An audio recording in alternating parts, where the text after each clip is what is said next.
Hello everyone. चलिए आज हम शुरू करते फाइनली।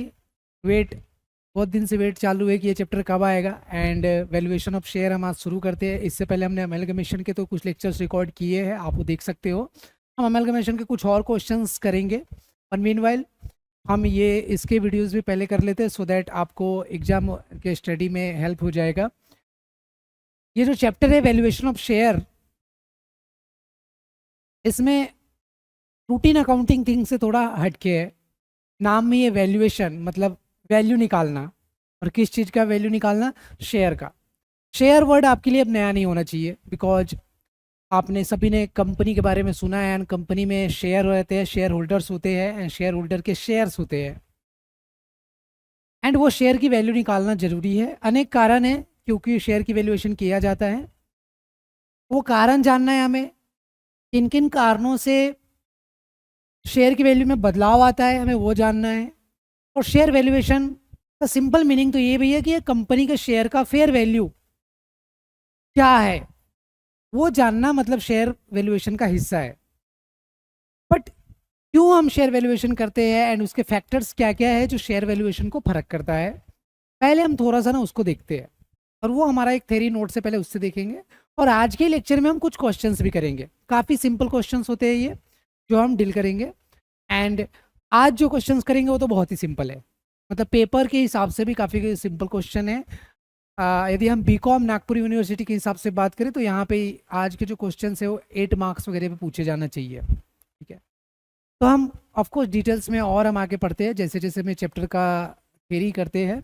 एंड आपको मैं बताऊंगा कि कौन से मेथड्स है जिससे हम शेयर वैल्यूएशन भी करते हैं। ओके, तो आज थोड़ा थ्योरी प्लस थोड़ा प्रैक्टिकल, ये हम इसको चैप्टर आज के लेक्चर में कवर करेंगे। तो चलिए शुरू करते हैं हम। तो इसमें आप देखोगे तो जो हमें मेन मीनिंग, फैक्टर्स और नीड जो मैंने आपको बताया, और उसके बाद मेथड्स है कि हम किन किन मेथड से हम शेयर की वैल्यू निकालते हैं जो हमें डील करना है।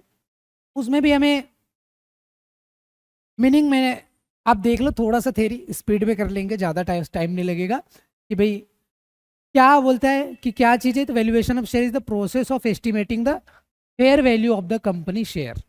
ये बहुत इंपॉर्टेंट है, फेयर वैल्यू।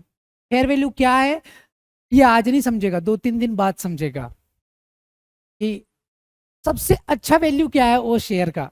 मतलब 2-3 दिन बाद, मतलब 2-3 लेक्चर बाद, आई मीन टू से। ऑफकोर्स मेरे को उतने लेक्चर बनाने को उतना समय लगेगा। It's a way to determine the current worth of the company stock. Suppose आपको किसी कंपनी का शेयर खरीदना है, you must have heard about investing into the stock market, और स्टॉक में मुझे शेयर खरीदना है। ऑल्दो आप शेयर तो ठीक है, स्टॉक एक्सचेंज पे यदि कोई कंपनी का शेयर लिस्टेड है तो वहाँ तो जो कंपनी का, जैसे टाटा, अंबानीज, रिलायंस, ये सब जो कंपनी है ये सब के स्टॉक एक्सचेंज पे लिस्टेड है शेयर, और इसका प्राइस आप रेडीली वहाँ देख सकते हो। तो जो भी कंपनियां जिनके शेयर स्टॉक एक्सचेंज पे लिस्टेड है उसका प्राइस तो आपको कहीं ना कहीं मार्केट प्राइस एक अवेलेबल होता है, और वैल्यूएशन थोड़ा उसको आप बेस बना के कर सकते हो किसी भी शेयर की वैल्यू क्या होना चाहिए। लेकिन कई बार स्टॉक एक्सचेंज पे जो प्राइस दिख रहा है वो एक्चुअल वैल्यू ऐसा जरूरी नहीं है, वो फेयर वैल्यू ऐसा जरूरी नहीं है।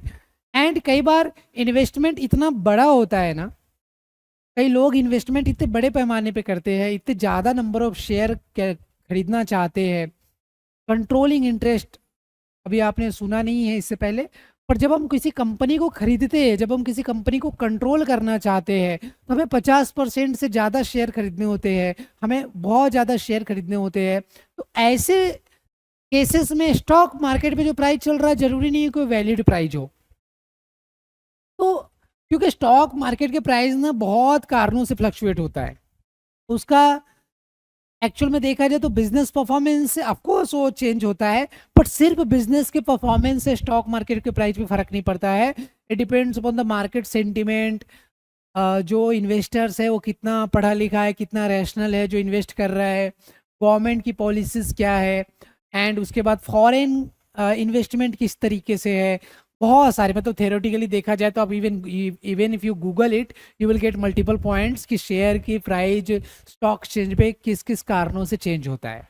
We are not going that deep into that things, लेकिन मैं आपको सिर्फ इतना बताना चाहता हूँ कि शेयर की प्राइस स्टॉक एक्सचेंज पे भी होने के बावजूद भी शेयर की जो वैल्यू है वो अनेक कारणों से बदला जाता है। इसलिए वो जरूरी नहीं कि शेयर मार्केट पे जो स्टॉक पे जो शेयर की वैल्यू दिख रही है, of course it is the market price, but it can not be, और जरूरी नहीं है कि वो शेयर की फेयर वैल्यू भी हो। तो फेयर वैल्यू निकालना मतलब वैल्यूएशन ऑफ शेयर है, मार्केट वैल्यू की बात नहीं, फेयर वैल्यू निकालना इज वैल्यूएशन ऑफ शेयर। और इसमें हम भाई एसेट्स, लायबिलिटी और मार्केट परफॉर्मेंस के बारे में पता करते हैं, और एक वैल्यूअर को तीनों चीज को ध्यान में रखते हुए शेयर की वैल्यूएशन निकाला जाता है। Now valuation of share is important, क्यों? क्योंकि भैया इन्वेस्टर को जरूरी है, एनालिस्ट को जरूरी है, कंपनी को भी जरूरी है। कंपनी को भी जानना है कि मेरी वर्थ क्या है, कि हमारी जो शेयर है उसकी वैल्यू क्या है। ऑफ कोर्स इन्वेस्टर जानना चाहता है कि मैं ये कंपनी के शेयर खरीदना चाहता हूँ तो उसका प्राइस में कितना दूँ, इसके लिए शेयर की वैल्यू निकालना जरूरी है। एनालिस्ट लोग एनालिसिस करते रहते कि भाई कौन सी कंपनी कैसा अच्छा कर रही नहीं कर रही है, सो दैट वो अपने क्लाइंट को एडवाइज कर सके कि whether to invest in those company और नॉट। तो वो सब चीज़ों के लिए भी एनालिस्ट भी काम करते हैं। Investor use valuation to determine worth of the potential and current investment, मतलब अभी जो इन्वेस्टमेंट हमने किसी कंपनी में यदि करके रखा है तो करंट इन्वेस्टमेंट, तो उसकी वैल्यू क्या है, और मैं आगे इन्वेस्टमेंट करना चाहता हूँ तो उसका वैल्यू क्या है, पोटेंशियल उसमें है भी कि नहीं है, ये चीज़ जानने के लिए भी वैल्यूएशन किया जाता है। Now the next thing is company use valuation to track their progress and measure performance against the other competitor. हम शेयर की वैल्यूएशन इसलिए भी करते हैं कि हमारा सेम मार्केट में दूसरे कॉम्पिटिटर कैसा काम कर रहा है ये भी चेक करना है हमें। तो हमारे जो दूसरी कंपनियां हैं, जो हमारे कॉम्पिटिटर है, वो उनका शेयर का प्राइस, उनकी वैल्यूएशन क्या आ रही है और हमारी वैल्यूएशन क्या आ रही है, इसलिए भी जानना है। तो ये थोड़ा मीनिंग के बारे में था। अब हम आगे बढ़ते इसमें किन किन कारणों से वैल्यूएशन को अफेक्ट करता है। तो बहुत सारे कारण हो सकते हैं, हम बस बुलेट ब्रीफ में ख़त्म करेंगे कि भाई कंपनी ने इससे पहले डिविडेंड डिक्लेयर किया है क्या। नॉर्मली डिविडेंड यदि डिक्लेयर करती है कंपनी तो शेयर की वैल्यू ज़्यादा होती है। Demand and supply of the share, company का जो शेयर है उसका डिमांड सप्लाई क्या है, मार्केट स्टॉक एक्सचेंज या फिर नॉर्मल मार्केट में भी, अदर देन स्टॉक एक्सचेंज भी उसका डिमांड सप्लाई क्या है। ऑफकोर्स आपको मालूम है demand, you have study being commerce student, आप इकोनॉमिक्स से फैमिलियर हो, और इकोनॉमिक्स में for goods the price varies depending upon the demand and supply. Nature of the business, जो कंपनी है उसका बिजनेस किस तरीके का है ना, क्योंकि जिस नेचर का बिजनेस है आपका रिटेल है, होलसेल है, आपका सर्विस सेक्टर है कि ट्रेडिंग सेक्टर है, हर तरीके के हिसाब से भी आपका प्राइस चेंज होगा। फ्यूचर प्रोस्पेक्ट क्या है, रेट ऑफ रिटर्न, इसी बिजनेस में क्या रेट ऑफ रिटर्न चलते हैं, मतलब मैं यदि कुछ पैसा इन्वेस्ट करता हूँ तो साल के अंत में मुझे वो कितना कमा के देती है ना, तो that is rate of return. तो limitation of the competition, competition कैसा है मार्केट में, वो सब चीज़ भी डिपेंड करेगा। गवर्नमेंट की पॉलिसी, कई बार गवर्नमेंट की पॉलिसी यदि एडवर्स हो गया तो हमारे बिजनेस की प्राइस में, हमारी जो शेयर की वैल्यूएशन है उस पर फर्क पड़ सकता है। Financial ratio, political condition and position of peace and security in the country, यदि आपके कंट्री में दंगे फसाद ये सब ज़्यादा होते हैं, जोग्राफिकल चेंजेस ज़्यादा होते हैं, नेचुरल कैलामिटीज ज़्यादा है, तो ऑफकोर्स कोई ठीक नहीं है ना कि हमारा बिजनेस और हमारा जो पॉलिटिकल इन्वायरमेंट है कंट्री का कैसा रहेगा। जिस हिसाब से बदलता है फिर उस हिसाब से आपका शेयर, आपका बिजनेस के ऊपर हैम्पर हो सकता है, और बिजनेस के ऊपर इफेक्ट के कारण आपका शेयर वैल्यूएशन चेंज हो सकते हैं। तो ठीक है, इसके आप you should Google this things, आपको डिटेल में आई होप समझ में आ जाए। Still if you are not able to get through this points, आप डाउट पूछिए, because this is completely theory thing. Need क्यों है, तो एमलगमेशन अभी हमने ऑलरेडी पढ़ चुके हैं। तो एमलगमेशन में जब एक कंपनी दूसरे कंपनी को टेक ओवर करती है तो सामने वाला का कंपनी, जिस कंपनी को हम टेक ओवर कर रहे होते हैं, तो उसका शेयर होल्डर को हमें कंसिडरेशन देना होता है, परचेस कंसिडरेशन, और उसके कैलकुलेशन करने के लिए आपको शेयर की वैल्यू निकालना जरूरी होता है। डिसॉल्यूशन, नॉर्मली कोई पार्टनर्स है जो किसी कंपनी में, पार्टनरशिप फर्म है जो किसी कंपनी में शेयर ले के रखी हुई है, अब कोई पार्टनर रिटायर हो रहा है तो उसको उसकी वैल्यू चाहिए, पार्टनर, आपको मालूम है डिसोल्यूशन ऑफ पार्टनरशिप हम होता है तो पार्टनर को क्या होता है, एसेट की वैल्यूएशन चाहिए होता है, उस हिसाब से हम पार्टनर को अमाउंट डिस्चार्ज करते हैं, उसके कैपिटल को डिस्चार्ज करते हैं, तो उसके लिए वैल्यूएशन करना बहुत ज़रूरी होता है। तो पार्टनर बोलेगा ना कि भाई हमारी पार्टनरशिप फर्म ने किसी दूसरी कंपनी के शेयर में इन्वेस्ट करके रखा है, तो पहले आप उस शेयर की वैल्यू तो निकालो आज के डेट का, है ना, तब तो जाके आप मेरे को, मैं रिटायर हो रहा हूँ या फिर हम डिजोल्यूशन कर रहे हैं, फर्म बंद कर रहे हैं, तो एक दूसरे की बंटवारा कर सकेंगे शेयर की। ट्रांसफ़र कर रहा है एक कुछ शेयर, एक मेंबर किसी और को ट्रांसफ़र कर रहा है, तो भाई मैं कितने में ट्रांसफ़र करूँ, वो शेयर में कितने में बेचूँ, तो मार्केट स्टॉक एक्सचेंज पे तो आप स्टॉक एक्सचेंज के जो मार्केट प्राइस रहता है उस पर बेच देते हो, लेकिन यदि प्राइवेट कंपनी है तो प्राइवेट कंपनी के जो शेयर है वो स्टॉक एक्सचेंज पे लिस्टेड नहीं होती है, तो उसका शेयर तो कोई वैल्यू निकालना होगा, राइट। उसके लिए ट्रांसफ़र ऑफ शेयर करने के लिए आपको इस्तेमाल करना पड़ेगा। यदि आपको लोन वगैरह लेना है तो कंपनी, बैंक की कंपनी आपको बोल सकती है कि भाई आप अपने शेयर को वैल्यू कीजिए, ताकि वो वैल्यू के हिसाब से हम आपको लोन देंगे।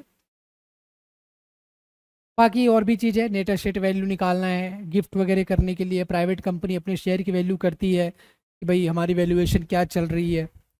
तो अनेक कारण हो सकते हैं, आपको इसके थ्रू, ये थेरी नोट्स के थ्रू गो थ्रू कर लेना है, पेपर में आ सकते हैं 8 मार्क के लिए, तो आपको लिखना रहता है वो सब चीज़ें, एक बार उसके भी गो थ्रू करेंगे हम। थेरी लगे तो थोड़ी देर बाद और मतलब आने वाले लेक्चर्स में एक बार और रिपीट कर लेंगे। फिलहाल हमें आगे प्रैक्टिकल एस्पेक्ट की तरफ जाना, क्योंकि आप पेपर ओरिएंटेड चीज़ें भी देखना जरूरी है। अब जो वैल्यूएशन हम करते हैं, इन कारणों से वैल्यूएशन जो हम करते हैं, तो उसकी ये इतने मेथड है, 4 मेथड है, net asset method, dividend yield method, earning capacity method, fair value method. कुल मिला के यदि देखा जाए ना, तो ये जो दो मेथड लिखा है वो बोल सकते हैं हम इनकम अप्रोच बोलते हैं इसको, कि इनकम अप्रोच के हिसाब से है वो। इसमें इस बात पे फोकस किया जाता है कि कंपनी कमा कितनी रही है, उस हिसाब से हम शेयर की वैल्यू निकालते हैं। यहाँ हम देखते हैं कि कंपनी के एसेट्स क्या है, उस हिसाब से हम शेयर निकालते हैं। और ये रहता है फेयर वैल्यू, जिसमें हम इन दोनों से जो वैल्यू निकलता है उसका एवरेज लेते हैं। तो ये ज़्यादा बेटर है, क्योंकि इसमें दोनों कंपोनेंट कवर होता है। बट स्टिल यदि ये दोनों मेथड और इसमें देखा जाए, ए बी सी में कंपेयर करें, तो ए वाला मेथड जो है नेट एसेट मेथड, वो ज़्यादा बेटर मेथड है। बट स्टिल आप ये इसमें से कुछ ये फिक्स नहीं कर सकते कि कौन सा मेथड सबसे बेस्ट है। कई बार इन तीनों का कॉम्बाइन करके भी मेथड यूज किया जाता है। रियल लाइफ में एक बात ध्यान में रखो, शेयर वैल्यूएशन एक पर्सनल ओपिनियन भी है, पर्सन टू पर्सन चेंज होता है, कौन वैल्यू कर रहा है वो अपना थॉट प्रोसेस लगाता है, सेलर अपने हिसाब से सोचता है, बायर अपने हिसाब से सोचता है। और इसमें एस्टिमेशन है, ये एग्जैक्ट कोई हिसाब से नहीं चलता है, थोड़ा बहुत एस्टिमेशन इसमें इन्वॉल्व रहता है, थोड़ा बहुत गेसवर्क इसमें इन्वॉल्व रहता है, and that's okay for the valuation part, क्योंकि रियल लाइफ में आप बैठते हो और निगोशिएशन करते हो एक दूसरे से। ओके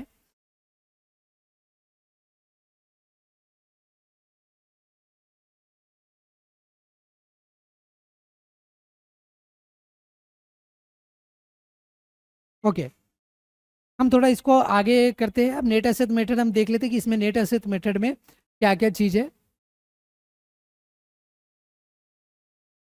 देखो नेट एसेट मेथड का जो नाम है, देखो पेपर में नहीं आने वाला है कि इसका नाम क्या है अलग देखो, लेकिन पेपर में ये पूछ सकता है कि calculate the value of share by net intrinsic value method, by breakup value method, by asset backing method, by asset valuation method. तो आपने कंफ्यूज नहीं होना है, ये वर्ड कोई भी रहे, मेथड नेट एसेट मेथड ही है, मतलब जो क्वेश्चन सॉल्व करने का तरीका वो यही है।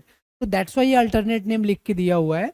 तो ये मेनली एसेट बैकिंग पर शेयर निका बोलते हैं इसको, कि कितना एसेट एक शेयर को जा रहा है, तो that is the value of the share basically. इसको इस बात से भी जाते थे कि कंपनी गोइंग कंसर्न है या फिर कंपनी लिक्विडेट हो रहा है। जैसे कंपनी बंद कर रहे हैं तो आप हर एसेट की वैल्यू निकालोगे ना, और लायबिलिटी पे कर दोगे, बचा हुआ जो वैल्यू है वो किसको जाता है, शेयर होल्डर्स को जाता है, तो वो लिक्विडेशन में होता है। गोइंग कंसर्न में भी आप फेयर वैल्यू निकालने की कोशिश करोगे, बेच के तो नहीं देखते गोइंग कंसर्न में, लिक्विडेशन मतलब बंद हो रही कंपनी, तो आप एसेट बेचते ही हो अल्टीमेटली। लेकिन गोइंग कंसर्न में हम ये अज्यूम करते हैं कि कंपनी आगे चलती रहेगी, कंपनी आगे चलती रहती तो हम बेच के तो नहीं देखते हैं एसेट को, हम बस ये हमें फेयर वैल्यू उसका पता करते हैं एसेट का कि क्या वैल्यूएशन हो सकती है, और उसको ऐड करते हैं, उसमें से लायबिलिटी माइनस करते हैं, फिर जो वैल्यू आए उसको नंबर ऑफ शेयर से हम डिवाइड करते हैं। इसमें कुछ चीज़ें और ध्यान में रखनी है कि भाई नॉन ट्रेडिंग एसेट को भी इंक्लूड किया जाता है। देखो वैल्यूएशन ऑफ शेयर जब हम पढ़ाई करते हैं तो आपको वैल्यूएशन ऑफ गुडविल भी पढ़ना है। वैल्यूएशन ऑफ गुडविल आपको प्रीवियस सेमेस्टर्स में थे, वैल्यूएशन ऑफ गुडविल नहीं आया तो वैल्यूएशन ऑफ शेयर में आपको तकलीफ होने वाली है, खासकर ये मेथड में, नेट एसेट मेथड में। और वैल्यूएशन ऑफ गुडविल की जो कैलकुलेशन में कैपिटल एम्प्लॉयड निकाला जाता है और यहाँ पे नेट एसेट निकाला जाता है, इसमें कंफ्यूज नहीं होना है। वैल्यूएशन ऑफ गुडविल करते वक्त ध्यान दो, मैं फिर से बोल रहा हूँ, वैल्यूएशन ऑफ गुडविल करते वक्त जो कैपिटल एम्प्लॉयड निकालते हैं उसमें नॉन ट्रेडिंग एसेट लेते नहीं है, लेकिन यहां पे हम नॉन ट्रेडिंग एसेट भी लेंगे नेट एसेट निकालते वक्त।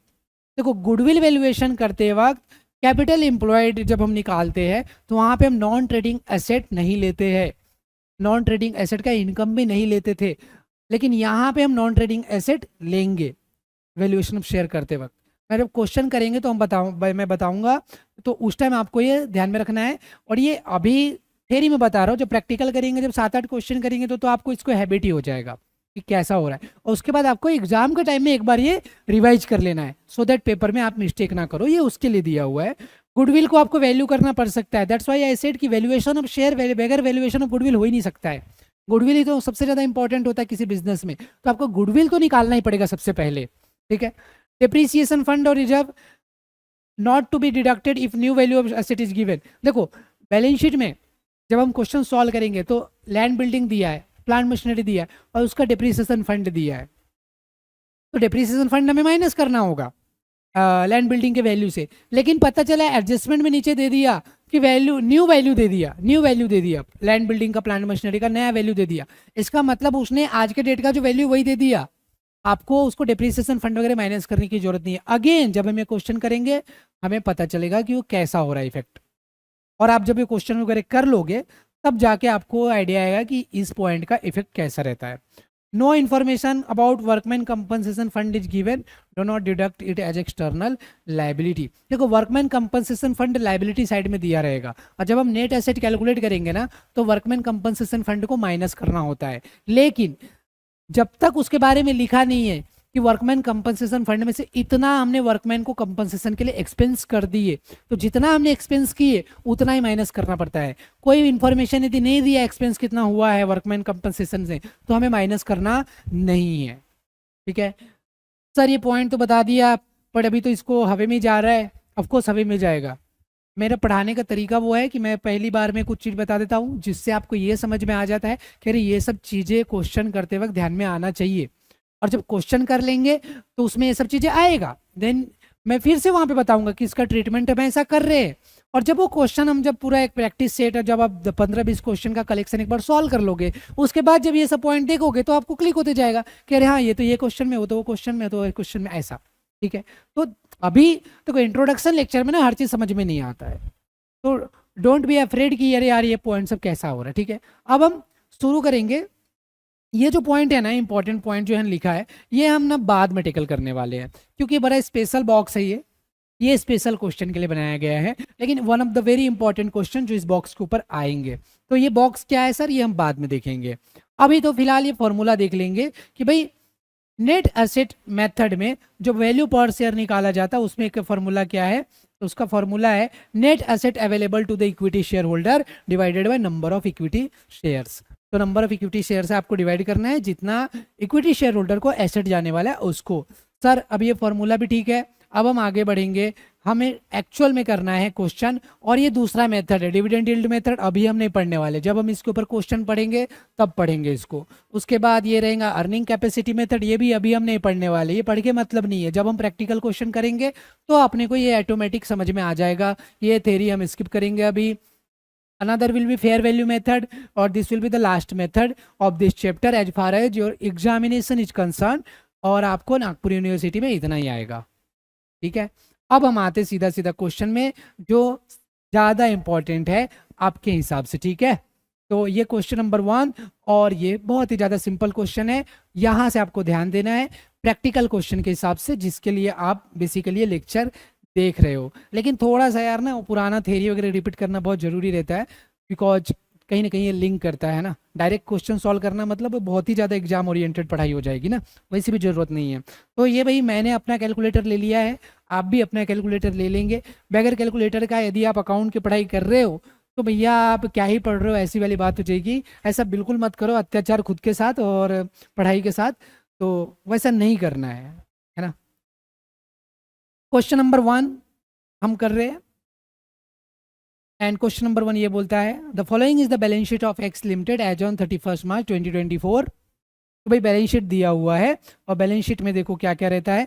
अब यहाँ पे आपको एक चीज़ तो मालूम होगी कि भाई हम शेयर की वैल्यूएशन कर रहे हैं और शेयर पार्टनरशिप फर्म में होता नहीं है, प्रोप्राइटरशिप फर्म में होता नहीं है, होता क्या है, कंपनी में होता है। अब कंपनी में जब शेयर होता है तो ऑफ कोर्स बैलेंस शीट किसके फॉर्मेट में दिया रहेगा, कंपनी के फॉर्मेट में दिया रहेगा। और you must be familiar with the company balance sheet format. किस तरीके से रहता है, वर्टिकल फॉर्मेट रहता है, शेड्यूल 3 वाली फॉर्मेट रहता है।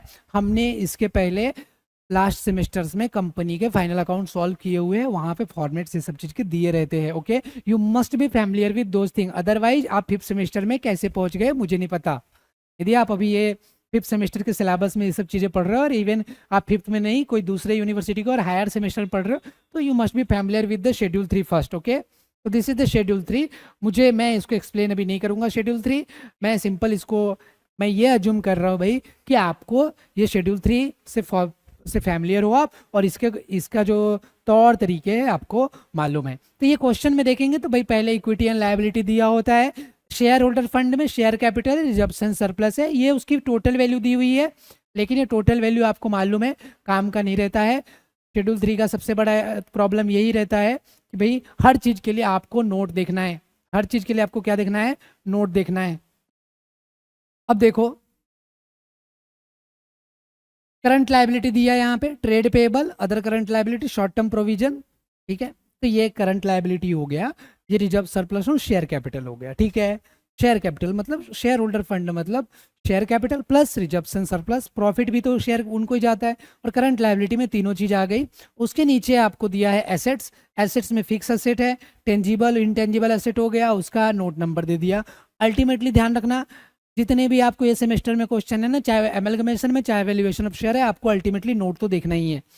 करंट असेट्स फिर दे दिया, inventory, trade receivable, cash and cash equivalent, other current assets, उसके भी नोट दे दिए। इन शॉर्ट आप देखोगे यहाँ पे ये चारों को भी नोट दे दिए, ये दोनों का भी नोट दे दिया, और ये इसका तीनों का भी नोट हो गया लास्ट। तो हर चीज का क्या है, नीचे नोट दे दिया। तो चलो सीधा नोट पढ़ते हैं ना, बैलेंस शीट पढ़ के तो मतलब नहीं है फिर।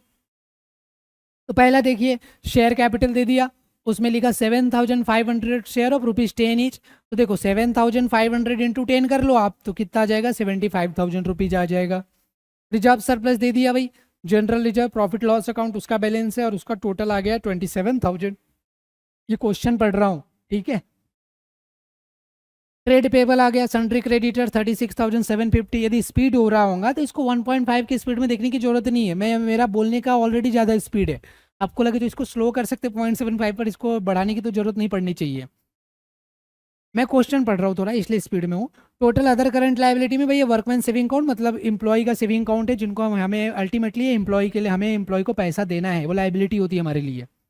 शॉर्ट टर्म प्रोविजन में टैक्स रिजर्व है, हमें टैक्स पे करना होगा, उसके लिए हमने रिजर्व बना के रखे 22,500 की लायबिलिटी, ये टोटल है उसका। फिर ये 6th टेंजिबल असेट में लैंड एंड बिल्डिंग है, प्लांट मशीनरी है, जिसकी वैल्यू 90,000 टोटल में दे दिया है। इंटेंजिबल एसेट में बेटा ट्रेडमार्क है, जिसकी वैल्यू 7,500 आ गई। इन्वेंट्री में स्टॉक दे दिया है 18,000 का। ट्रेड रिसीवेबल दे दिया 33,000, जिसके अंदर डेटर्स है, डेटर्स आपको पता है। कैश एंड कैश इक्विवेलेंट में कैश एट बैंक दे दिया 19,500। एंड अदर करंट एसेट में प्रिलिमिनरी एक्सपेंसेस है, इसको फिक्टिशियस एसेट बोलते हैं, इसको एसेट का टोटल करते वक्त लेना नहीं, ये जबरदस्ती का खर्चे रहते हैं, इसको एसेट नहीं बोलते हैं, फिक्टिशियस झूठा एसेट है ये, ठीक है। उसके बाद नीचे वो पॉइंट लिखेगा हमेशा कुछ ना कुछ एडजस्टमेंट। तो the plant and machinery is worth ₹45,000। तो भैया प्लांट एंड मशीनरी यहाँ कितना दिख रहा है, देखो 48,750 बोल रहे, नहीं भैया 48,750 रुपये आपको नहीं लेना है, आपको लेना है 45,000 रुपये, वैल्यू बदल गई है। ऑफकोर्स प्लांट मशीनरी बुक में कितना दिख रहा है उसने, मार्केट में कितनी वैल्यू है भैया वो पता करेंगे ना। तो हर चीज़ के एसेट की वैल्यू चेंज दिया हुआ हो सकता है, बिल्कुल उसके लिए आपको तैयार रहना है, वो वैल्यू बदल के देगा। लैंड बिल्डिंग की वैल्यू है 90,000, ठीक है, लैंड बिल्डिंग की वैल्यू भी बदल दिया उन्होंने। लैंड बिल्डिंग की देखो यहाँ वैल्यू दी हुई थी 41,250, अब बोल रहे लैंड बिल्डिंग, हाँ तो आपको ही मालूम है लैंड की वैल्यू बढ़ती है, तो दे दिया उन्होंने चेंज करके। 3,000 of the debtors are bad, तो डेटर्स दिख रहा है 33,000, उसका कहना है 33,000 है ही नहीं, 3,000 तो डूबने वाले हैं, तो 3,000 माइनस करना पड़ेगा हमें। गुडविल को 60,000 ले लो, देखो गुडविल तो यहाँ दिया ही नहीं है कहीं पे, इंटेंजिबल एसेट में है ही नहीं, लेकिन गुडविल तो है ना, मार्केट में इज्जत है कंपनी की भाई, रेपुटेशन है, रेपुटेशन से कमाते हैं तो उसकी वैल्यूएशन उन्होंने निकाले होंगे, कैसे भी निकाले होंगे, आपको पता है ना। Average profit method, super profit method, ये अलग अलग मेथड है गुडविल कैलकुलेशन करने के लिए। तो उन्होंने मेथड नहीं दिया, अपने ऊपर एहसान किया है कि गुडविल कैलकुलेट नहीं करना है, उन्होंने खुद ही दे दिया है। ये क्वेश्चन पेपर में 8 मार्क के लिए आ सकता है, उस हिसाब से प्रिपेयर करो। Find out the value of share on net asset basis. तो सर इसको तो मैं चाहूँ तो कैलकुलेटर से निकाल सकता हूँ, कैलकुलेटर से निकाल के यहाँ पे आंसर लिखा है डायरेक्टली, मतलब ओरली निकाल सकते बगैर सॉल्व किए, पर ओरली पेपर में लिखेंगे तो इवेलुएटर अपने को ओरली मार्क्स दे देगा, है ना, तो वैसा नहीं चलता। तो चलिए भाई, पहला क्वेश्चन देखो, स्पीड पढ़ा है मैंने, पढ़ो, सिंपल क्वेश्चन है, अभी कॉम्प्लेक्स क्वेश्चन बहुत आने हैं। तो ये बहुत सिंपल क्वेश्चन है, बिल्कुल इसको सिंपल दिमाग से पढ़ो। अभी तक हमने कुछ नहीं किए, सॉल्व नहीं किए क्वेश्चन, बस हम बैलेंस शीट रीड कर रहे हैं। और बैलेंस शीट रीड करने के बाद भैया नोट्स हमने पढ़े, और नोट नंबर पढ़ने के बाद हमने ये देखा है कि कुछ एसेट की वैल्यू में बदलाव है, और जो एसेट की वैल्यू, जो बदला हुआ वैल्यू है ना, हमें वो लेना रहता है कैलकुलेशन पर्पज के लिए। ओके, सो नाउ अब हम क्वेश्चन सॉल्व करेंगे बेटा, और क्वेश्चन सॉल्व करते वक्त तो बंद करेंगे। ये क्या आ गया भाई, ठीक है, हट गया। तो हम लिखेंगे, कुछ नहीं लिखेंगे, हम लिखेंगे सीधा कैलकुलेशन ऑफ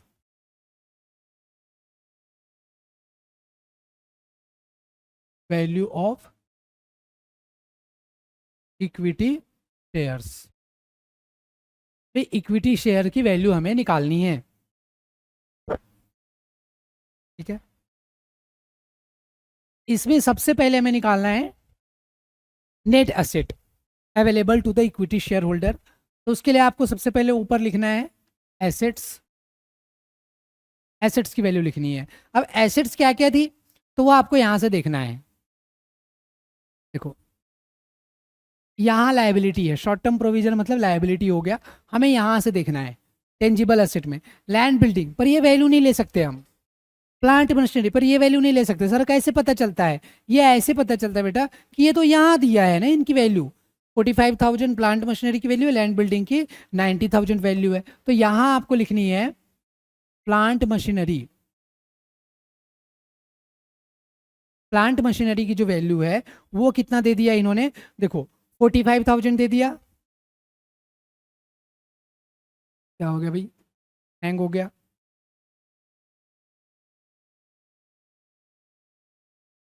जस्ट मिनट, ये हैंग हो गया है।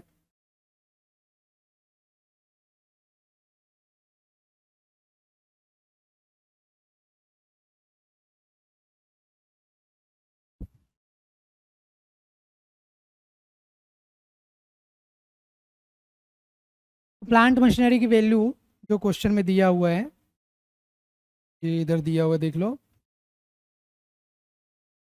प्लांट मशीनरी की वैल्यू दी हुई है 45,000, तो हम यहाँ लिखेंगे प्लांट मशीनरी की वैल्यू 45,000। उसके बाद हमें लिखना है लैंड एंड बिल्डिंग की वैल्यू। लैंड बिल्डिंग की वैल्यू देखो कितना दिया था, 90,000।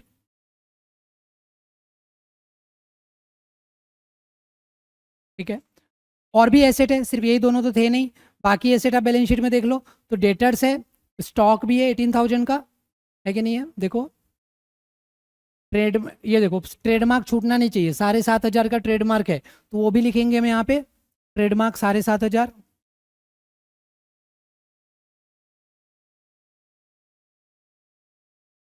ठीक है, उसके बाद आपको इन्वेंट्री स्टॉक की वैल्यू लेनी है, 18,000 स्टॉक की वैल्यू है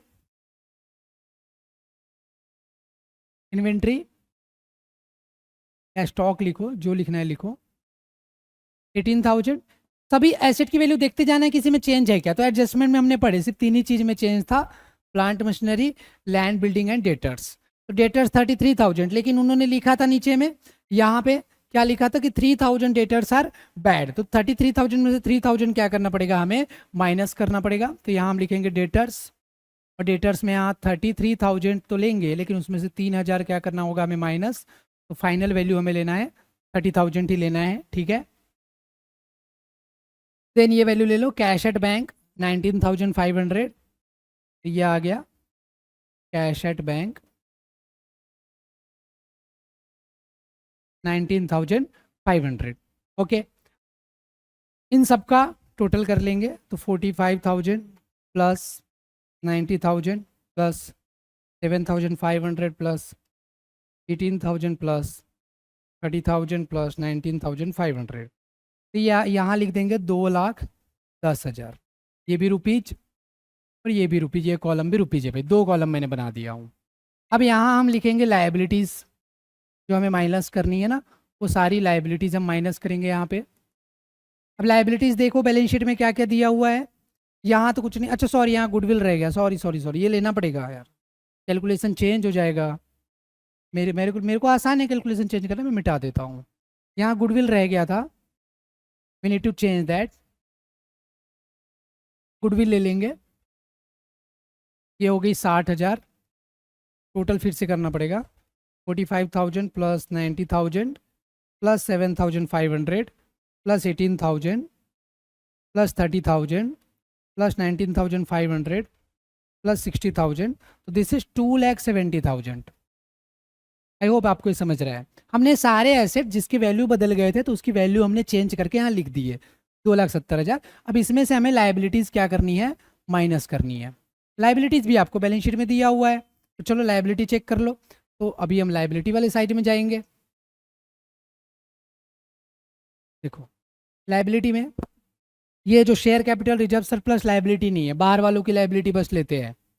तो इसमें सन्ड्री क्रेडिटर्स आएगा, उसकी वैल्यू कितनी है, 36,750 है। तो एक तो हो गया हमारा सन्ड्री क्रेडिटर्स।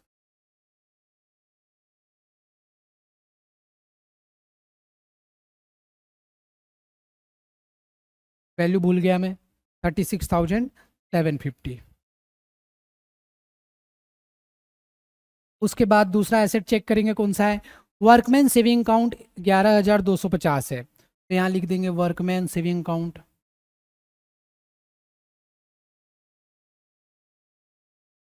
11,250 बराबर है, ये हो गया। उसके बाद हम चेक करेंगे टैक्स रिजर्व, देखो 22,500 है, तो भाई ये ले लेते टैक्स रिजर्व 22,500। Tax reserve 22,500। अब इसका टोटल, क्योंकि दूसरी लाइबिलिटी अब बची नहीं, देख सकते हो यहाँ से एसेट चालू हो गया, ये लाइबिलिटी ले लिए, ये वाला ले लिया हमने, और सन्ड्री क्रेडिटर्स ले लिए, इसके अलावा लाइबिलिटी है नहीं। नहीं विश्वास है चेक कर लो, ये रिजर्व सरप्लस है, ये लाइबिलिटी नहीं होता है। और यहाँ इक्विटी शेयर का पैसा है, प्रेफरेंस शेयर वाला माइनस करना होता है। प्रेफरेंस शेयर का जब केस आएगा ना तब समझाऊंगा मैं। और हमने ये वाला प्रिलिमिनरी एक्सपेंस नहीं लिए थे, ये एक्सपेंस है, वो एसेट नहीं होता है, फिक्टिशियस एसेट है, वो नहीं लेते हैं कैलकुलेशन में। फिर इसको टोटल कर लो, 36,750 प्लस 11,250 प्लस 22,500, तो दिस इज 70,500।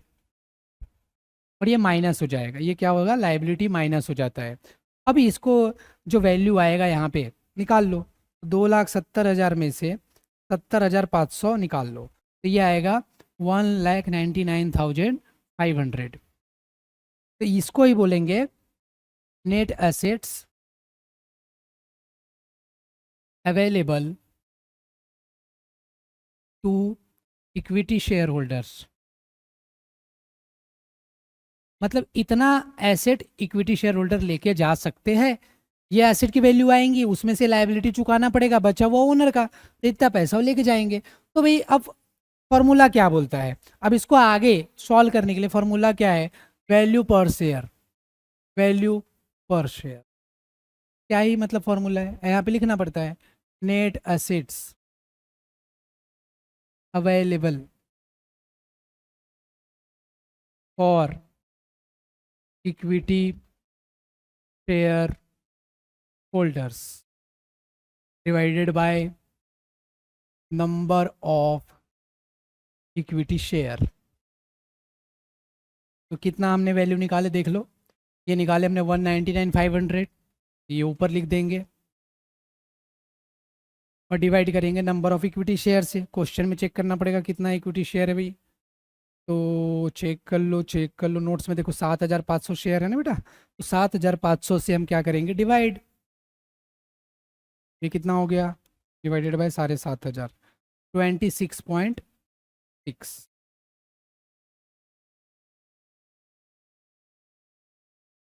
ये रुपीज पर शेयर है, पर शेयर, ये आगे वैल्यू।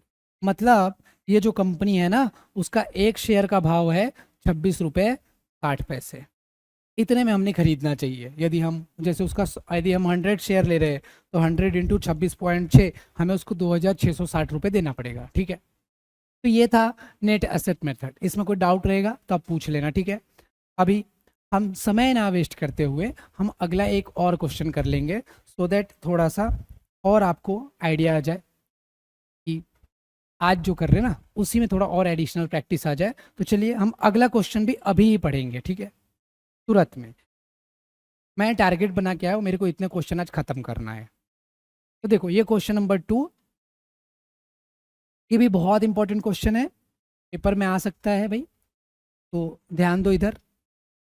यहाँ दो कंपनी है, एक्स कंपनी है और वाई कंपनी है। ठीक है, क्वेश्चन नंबर 2 हम कर रहे हैं अभी।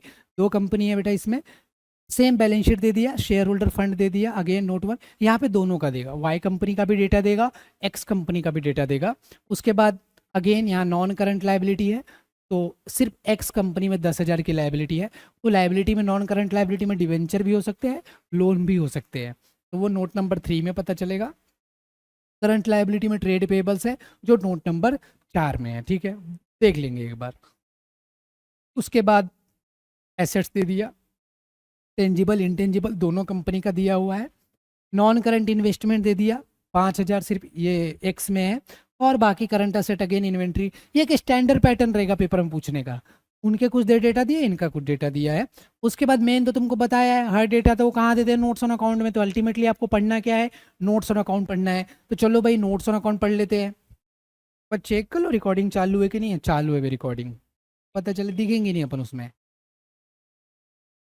चलो भाई क्वेश्चन पढ़ते हैं। और तो देखो रिजर्व एंड सरप्लस हो गया, ओके, और ये हो गया भाई शेयर। तो ये जो 10,000 शेयर है ना वो एक्स का है, 10,000 इंटू 10 1,00,000, और नीचे जो 5,000 शेयर दिया इंटू 10 रुपये वो वाई कंपनी का हो गया। रिजर्व सरप्लस दे दिया दोनों कंपनी का, बहुत अच्छी बात है। लॉन्ग टर्म बोरिंग में मैंने बताया था 10,000, यहाँ पे 6% डिवेंचर दिया हुआ है। मैं ये सारे क्वेश्चन पढ़ के आया हूँ भाई, मैं पूरा प्रिपेयर करके आता हूँ, जब आपको जब पढ़ाने आता हूँ। देखो मैंने नीचे नीचे आंसर भी लिख के रखा है क्वेश्चन में, और आप लोगों के लिए भी जो क्वेश्चन दूंगा उसमें भी आंसर दे के रखूंगा मैं। ठीक है, तो आप भी प्रिपेयर करके पढ़ाई करो, अच्छे से पढ़ाई करो। ट्रेड पेबल दे दिया, टेंजिबल एसेट दे दिया है। टेंजिबल में बिल्डिंग में से देखो डिप्रिसिएशन फंड 9,000 माइनस किया, बाहर लिखा उधर में, फर्नीचर मशीनरी, और फिर सबका टोटल ने नीचे लिखा है। जैसे इधर साइड सिर्फ एक ही एसेट था तो 46,000 टोटल लिख दिया, यहाँ इन तीनों को जोड़ के 85,000 टोटल लिखा। उसके बाद इंटेंजिबल एसेट में गुडविल है 30,000 और 20,000 दिया हुआ है। नॉन करंट इन्वेस्टमेंट में भाई यहाँ लिखा है investment in share of Y company. अब देखो एक्स का इन्वेस्टमेंट वाई में है, मतलब एक्स ने वाई कंपनी का शेयर खरीदा हुआ है। समझ में आ रहा है क्या हो रहा है यहाँ पे, एक्स ने वाई कंपनी में इन्वेस्ट किया है। अब बताओ एक्स ने जो वाई में 500 शेयर लिया है उसकी वैल्यू 5,000 है, पर ये क्या वो सही है? आज के डेट में मुझे वाई कंपनी की वैल्यू निकालनी पड़ेगी ना पहले एक शेयर की, और वाई कंपनी की जब तक वैल्यू नहीं निकलेगी तब तक एक्स की वैल्यू कैसे निकलेगी? कहने का अर्थ है जब तुम एक्स कंपनी के एसेट का टोटल मारोगे, एक्स कंपनी के एसेट में इन्वेस्टमेंट है 5,000 का, और ये इन्वेस्टमेंट 5,000 का मार्केट वैल्यू कितना, आज की वैल्यू कितना, तो वाई का इन्वेस्टमेंट है, तो वाई का भी तो डेटा अपने पास है, तो वाई की एक शेयर की वैल्यू निकालना पड़ेगा पहले। उससे पता चलेगा कि एक्स का जो ये 500 शेयर है जो वाई कंपनी में खरीदा है ना एक्स ने वाई कंपनी का 500 शेयर खरीदा है, 5,000 इन्वेस्टमेंट, तो 500 शेयर का 10 रुपये में खरीदा था। लेकिन आज जरूरी नहीं हो ना कि वाई का 10 ही रुपये वैल्यू हो सकता है 12 रुपये हो गया होगा, हो सकता है 14 रुपये हो गया होगा, तो ये वैल्यू बदल जाएगी, फिर उसके हिसाब से एक्स की वैल्यू भी बदल जाएगी। तो काफ़ी इंटरेस्टिंग और अच्छा क्वेश्चन बनाया है। इन्वेंट्री दे दिया, बाकी रूटीन चीज़ें हैं। गुडविल भाई 20,000 और 12,000 लेना है एक्स और वाई कंपनी का, मतलब एक्स का 20,000 मानो, वाई का 12,000 मानो। इन्होंने दिया था 30 और 20,000, तो कम कम कर दिया है, तुमको दिक्कत नहीं होना चाहिए, इनकी इज्जत नहीं बोले मार्केट में उतना। Calculate the value of share और नेट एसेट बेसिस, ठीक है, तो मैंने आंसर लिख के रखा है क्योंकि मैंने बताया मैं तो करके आया हूँ भाई क्वेश्चन तुमको पढ़ाने के लिए। तो चलो हम अभी क्लास में भी कर लेंगे उसको, ठीक है।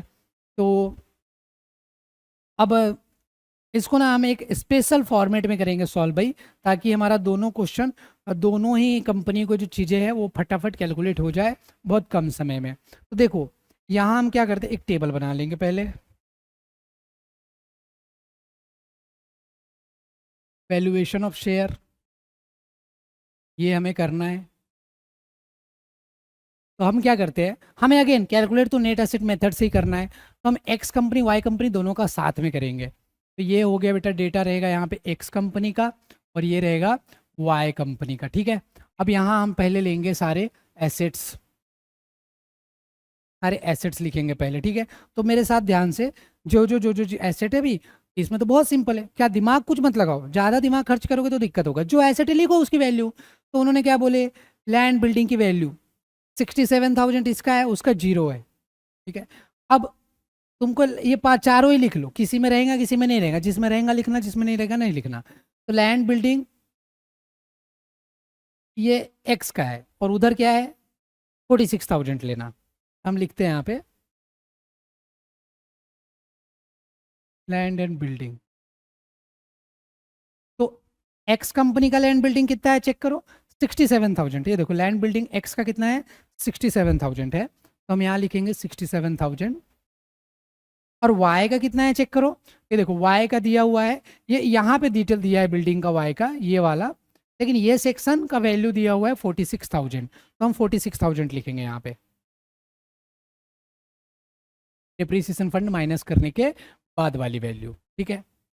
उसके बाद दूसरा ये भी हो गया और ये भी हो गया। उसके बाद फर्नीचर है और मशीनरी है, ये सिर्फ एक्स में है, वाई में है ही नहीं, बराबर है, वाई में है ही नहीं। देखो ये भी 0 है, ये भी 0 है, तो सिर्फ 5,000 और 13,000 है, वाई में नहीं है। तो हम यहाँ लिख लेंगे, क्या क्या था भाई, फर्नीचर एंड मशीनरी था, तो लिखो यहाँ पे फर्नीचर और मशीनरी। इसकी वैल्यू कितना चेक कर लेंगे, 5,000 और 13,000, तो यहाँ हम लिख लेते हैं 5,000 13,000, ठीक है। यहाँ कुछ नहीं रहेगा, ओके। हम बस दोनों के एसेट लिख रहे हैं, दैट्स इट। तो ये पूरा हो गया लेके, अब हम आगे बढ़ते इसमें। और एसेट कौन सा है भाई, गुडविल है, लेकिन गुडविल का ये वैल्यू ले नहीं सकते, उन्होंने अलग से नीचे वैल्यू दिया है, वो ले लो 20,000 और 12,000। तो चलिए हम यहाँ लिख देते गुडविल। गुडविल का इसकी वैल्यू है 20,000 और इसकी वैल्यू है 12,000, वो लिख देना है सिंपल, जो दिया है वो। उसके बाद चलो आगे चेक करेंगे हम। गुडविल के बाद इन्वेस्टमेंट है, नॉन करंट इन्वेस्टमेंट। तो नॉन करंट इन्वेस्टमेंट सिर्फ एक्स का है, नॉन करंट इन्वेस्टमेंट सिर्फ एक का है, तो हम यहाँ लिख देते हैं इन्वेस्टमेंट। तो इन्वेस्टमेंट इसकी वैल्यू हमें निकालना है और इसका तो है ही नहीं, और इसकी वैल्यू हमें निकालना है, यही इस क्वेश्चन में इंपॉर्टेंट है, इसकी वैल्यू कितना है, इसकी वैल्यू कितना है। और वो जब तक हम y का नहीं वैल्यू निकालेंगे तब तक ये वैल्यू हम नहीं लिख सकते। तुमको बाद में और समझाता हूँ मैं, ठीक है, पहले इतना ही सुनो, ये हम बाद में निकालने वाले, 5,000 लिखना नहीं है, यही सस्पेंस है इस क्वेश्चन में। इन्वेंट्री स्टॉक है गया 15,000, तो आप लिख दो यहाँ पे इन्वेंट्री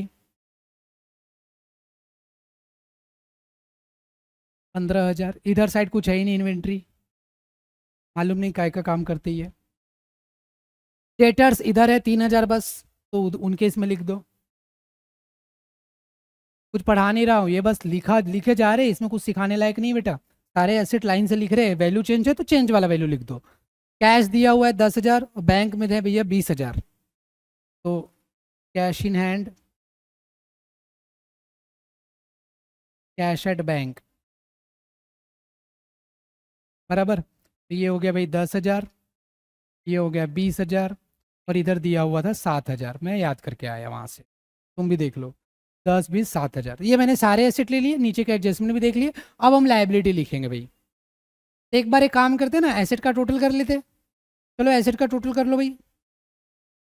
ये साइड का भी होल्ड करके रखो, हाँ अपन सिर्फ ये साइड का करेंगे टोटल अभी। क्यों ये साइड का होल्ड करना है भाई, इन्वेस्टमेंट की वैल्यू ही नहीं पता है ना, क्या लिखोगे, इन्वेस्टमेंट की वैल्यू ही नहीं पता है, इसलिए उधर का नहीं कर सकते। 46,000 प्लस 12,000 प्लस 15,000 प्लस 3,000 प्लस 7,000, तो दिस इज 83,000। ये एक जगह यहाँ रहेगा, यहाँ भी एक वैल्यू निकलेगी, जब निकलेगी तो अब नीचे हम यहाँ पे लिखेंगे लाइबिलिटी जो माइनस करनी है हमें, लाइबिलिटीज हमें माइनस करनी है, वो भी बैलेंस शीट में चेक कर लेंगे भाई लाइबिलिटी क्या क्या है हमारी। ज़्यादा कुछ नहीं है, ये ट्रेड पेबल क्रेडिटर्स है और बिल्स पेबल है और डिवेंचर है, ऊपर वाला कुछ है नहीं दूसरा, ठीक है। तो चलो क्रेडिटर्स बिल्स पेबल और डिवेंचर लिख लेंगे हम। Creditors bills payable and debentures 6% value देख लेते। क्रेडिटर्स है 2000, सॉरी बिल्स पेबल है 2000 और 15,000 5,000 है। तो ये बिल्स पेबल के पास लिखेंगे, ये क्रेडिटर्स, पहले क्रेडिटर्स उधर का लिख लेता हूँ यार, 15,000 और 5,000। तो ये क्रेडिटर्स के सामने आ गया, यहाँ पे 15,000, यहाँ पे 5,000, और यहीं पे इधर साइड ये बिल्स पेबल हो जाएगा 3,000। तुम भी लाइन से लिख लेना, ऊपर नीचे होगा तो थोड़ा माफ़ करो मेरे को। और 6% डिवेंचर रहेगा 10,000। इधर कुछ नहीं है। अब ये टोटल हो जाएगा इधर का 13,000 और इधर का टोटल हो गया 20,000। समझ में आ रहा है? यस। ये डिवेंचर की टोटल नहीं है, लाइबिलिटी की टोटल है, यहाँ कुछ नहीं है। अब देखो ये साइड का टोटल अभी आने का है, अपन सिर्फ पहले इधर का करेंगे। तो 83,000 में से 20,000 माइनस कर दो, 83,000 माइनस 20,000 करोगे तो दिस विल कम टू 63,000। अब यहाँ जगह ही नहीं है। ओके ठीक है, हम यहाँ लिखते हैं, थोड़ा अलग कलर से लिख देता हूँ। This will be 63,000। ठीक है, और हम अगले पेज पे इसको ही आगे कंटिन्यू कर रहा हूँ मैं। वैल्यू पर शेयर, वैल्यू पर शेयर ये निकालना रहेगा। तो ये एक्स और ये Y, X company Y company. तो देखो ये हो जाएगा 63,000 divided by number of share कितने चेक कर लो, 5,000। कितना है? 5,000। तो 63,000 डिवाइडेड बाई 5,000, ये कितना आएगा? ये आएगा 12.60। मतलब वाई कंपनी का एक शेयर की वैल्यू कितनी होगी? 12.60। ठीक है, अब ध्यान दो, वाई कंपनी में एक्स ने कितना लगाया है? 500 शेयर लगाया है। तो 500 इंटू 12.6, ये 6,300 वैल्यू हो जाएगा फिर उसका। समझ रहे हो क्या? मार्केट वैल्यू लेना पड़ेगा इन्वेस्टमेंट का। एक्स का इन्वेस्टमेंट है वाई में, वाई की वैल्यू यदि एक शेयर की 12 रुपये 60 पैसे है, तो 500 इन्वेस्टमेंट जो इन्होंने करके रखा है क्वेश्चन में, देखो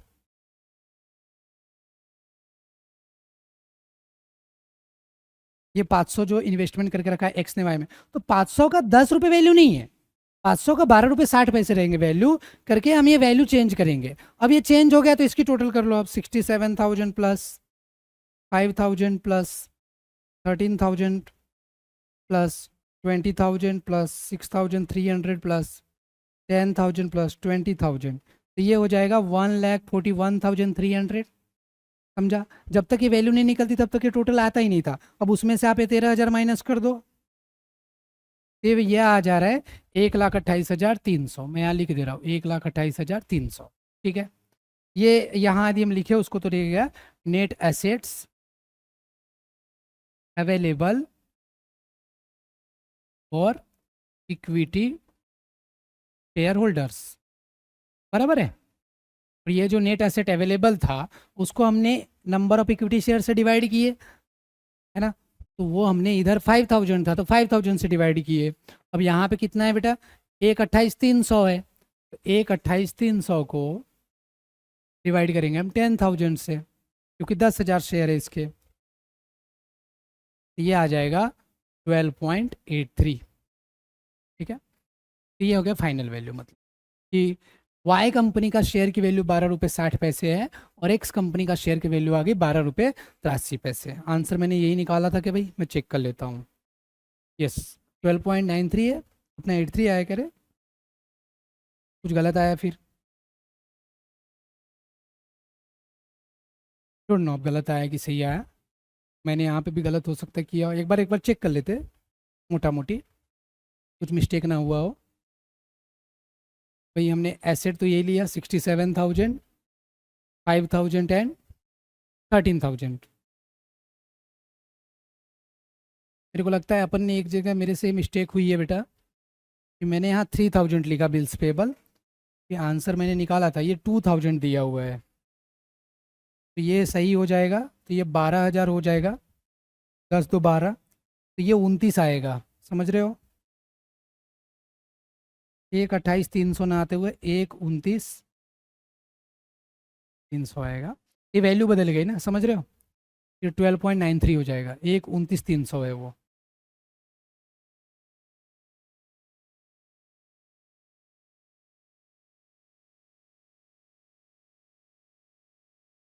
ठीक है, ओके, सॉरी मिस्टेक हो गया था। ये 2,000 यहाँ आएगा, 5,000 यहाँ पे हमने 3,000 लिख दिए थे, करके वो मिस्टेक हुआ था। ठीक है, ये 2,000 दिया हुआ है क्वेश्चन में, ये 2,000 है, हमने उसको 3,000 लिख दिया। तो this was the second question. इसमें इंपॉर्टेंट क्या है, एक्स कंपनी का वाई कंपनी में इन्वेस्टमेंट है, और जब तक वाई कंपनी की वैल्यू नहीं निकलेगी तब तक एक्स कंपनी का इन्वेस्टमेंट की वैल्यू नहीं निकलेगी। तो पहले हमने इसलिए, ऑल्दो हमने पैरेलल सॉल्व किए, पर वाई का वैल्यू पहले निकाले, फिर वाई की जो एक शेयर की वैल्यू निकली वो 12.6 रुपीज़ है।